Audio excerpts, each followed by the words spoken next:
कि एक बार मैं अपने खास 4 दोस्तों के साथ मनाली नाम की जगह से पंजाब की राजधानी चंडीगढ़ को जा रहा था। ऑनलाइन का इस्तेमाल करके एक अच्छा से होटल हमने अपने लिए रिजर्व कर लिया था।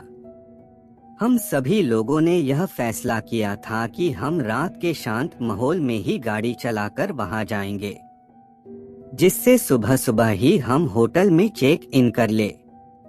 लगभग रात को करीब 3 बजे हम लोग चंडीगढ़ के सीमा के पास आ चुके थे।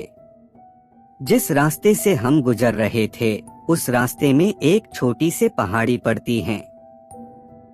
अब हम इसी पहाड़ी पर गाड़ी को चलते हुए जा रहे थे। इस पहाड़ी में रास्ता ढलान के साथ साथ घटक रूप से मुड़ावदार है। एकाएक हम सब ने देखा कि सफेद कोरोला एल्टिस सड़क के किनारे पर खड़ी हुई है और उस गाड़ी के पार्किंग लाइट ब्लिंकर चालू थे। उस गाड़ी के बाजू में एक सुंदर सी लड़की खड़ी हुई है।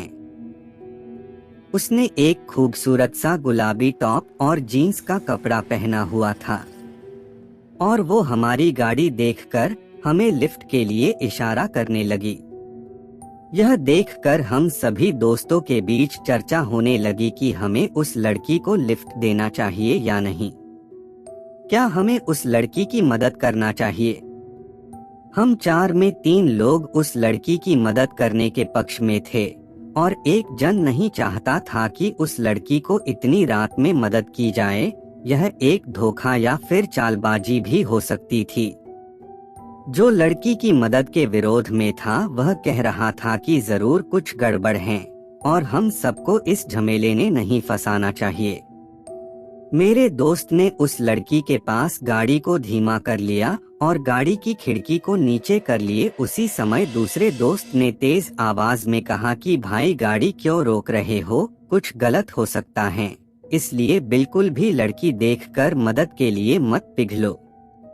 उसकी आवाज सुनकर ड्राइव कर रहे दोस्त ने गाड़ी की स्पीड को फिर से बढ़ाने लगा और लड़की की मदद का मना करने का कर लिया।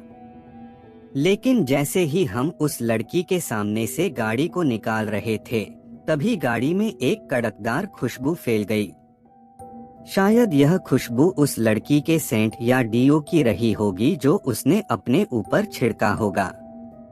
जब हम लोग उस लड़की को पीछे छोड़कर 3 से 4 किलोमीटर आगे आ गए तो कर में हम चारों दोस्तों के बीच उस लड़की को लेकर फिर से बातचीत शुरू हो गई कि हम सबको हिम्मत करके उस लड़की की मदद करनी चाहिए थी।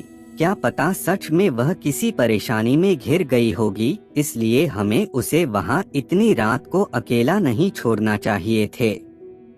तभी कार ड्राइव कर रहे दोस्त का मन बदलने लगा और वह कार को यू टर्न लेने की बात करने लगा। तभी हमने देखा कि सामने कुछ दूर में एक कार खड़ी हुई है और यह कार वही कार है जो कुछ देर पहले हमें पीछे दिखी थी। उस कार के बगल में वही लड़की खड़ी थी जिसने वही गुलाबी टॉप और जीन्स का कपड़ा पहना हुआ आता और वह हाथों से इशारा करके लिफ्ट मांग रही थी। यह देखकर हम सब डर गए। हम सबके चेहरे एकदम सफेद हो गए थे। मेरा दिल तो जोरों से धड़कने लगा था। हमने गाड़ी की रफ्तार बढ़ाई और जल्दी से उस लड़की को पार किया। कार में फिर से वही महक फैल गई थी जो पीछे भी एक बार कार के अंदर फैल चुकी थी। इस बार हम सब शांत थे और बहुत दूर आने के बाद भी एक दूसरे से कुछ नहीं बोल रहे थे।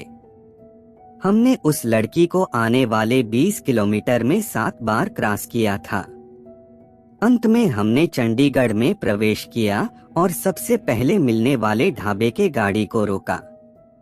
हम सब डरे हुए थे। हम सब उस ढाबे के अंदर गए और चाय का मंगवाई। सभी ने ठंडे पानी से अपना चेहरा धोया। तभी उस ढाबे में रुके हुए एक ट्रक ड्राइवर ने हमसे हमारे परेशानी और हैरानी का कारण पूछा तो हमने बिना संकोच किए हुए उस ट्रक ड्राइवर को सारी बात बता दी। तब उस ट्रक ड्राइवर ने हमें एक अखबार का टुकड़ा दिखाया जिसमें एक खबर छपी थी कि एक दिल्ली की 21 साल की महिला का उसी पहाड़ी में एक्सीडेंट हो गया और उस लड़की की कार चट्टान से नीचे खाई में जा गिरी थी। और अखबार में जिस गाड़ी का जिक्र था वह गाड़ी वही थी जो हम पूरे रात 8 बार देख चुके थे। और लड़की का पहनावा भी पेपर में वही छप था जो हमें पूरी रात देखने को मिला था। हम सब डर गए थे।